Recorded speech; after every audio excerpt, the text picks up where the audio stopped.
Rory McIlroy has also been a dominant force in the game, but he's never had this opportunity because the Masters has been such a struggle. And this, you highlighted the difference. I thought this contrast this morning was fascinating between Rory McIlroy and Jon Rahm's pressers. And Rory sounded to be in a very different place. So I guess the question is do you think that's a strategy for Rory? Is this a concern for Rory? I mean, what's your kind of outlook on Rory McIlroy at this point?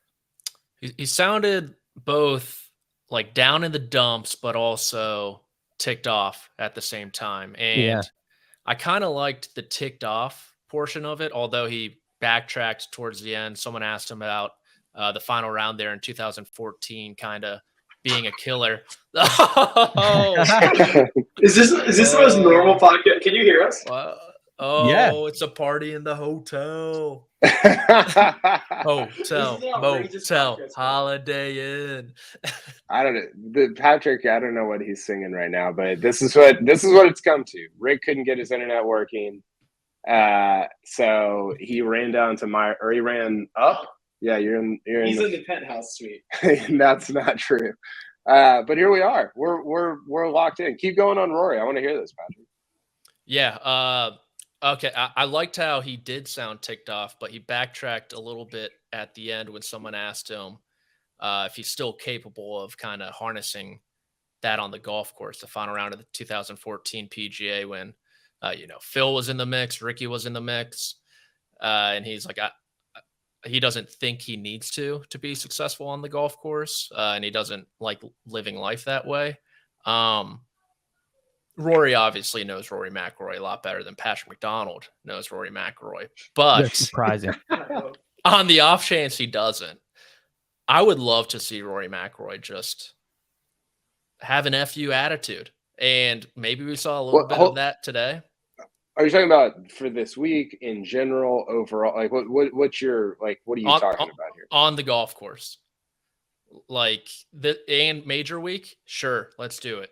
It's worked for Brooks Koepka. It has worked for Jon Rahm. Jon Rahm's kind of opened up a bit more, but their presence has a hint of intimidation to it.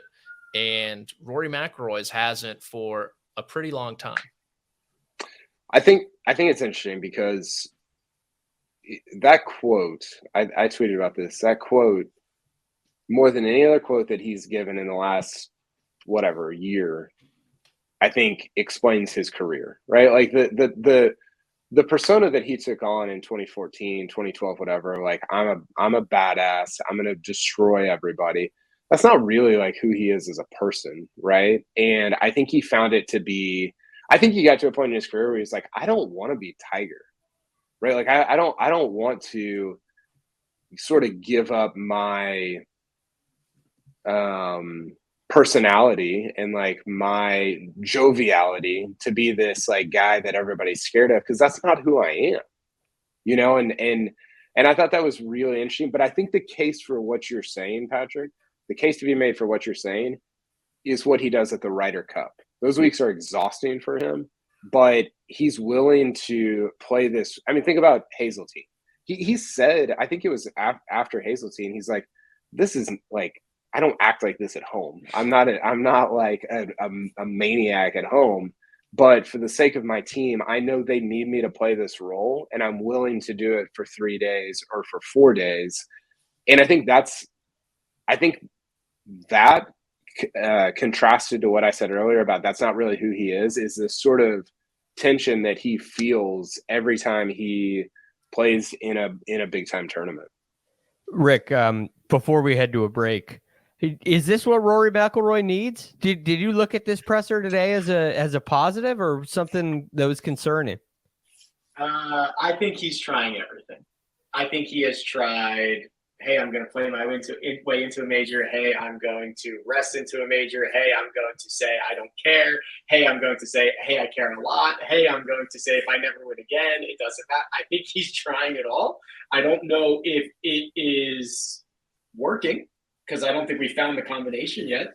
But he is, I don't want to say I don't want to say desperate. Maybe he is desperate to win another one. But when you are constantly trying something new, it means you have not figured out the formula, and he is constantly trying something new. Yeah, and it's very public. I mean, different putters, different drivers, equipment changes and strategy changes. To your point, it's strange. It was alarming to me today. Felt like a guy that was very down.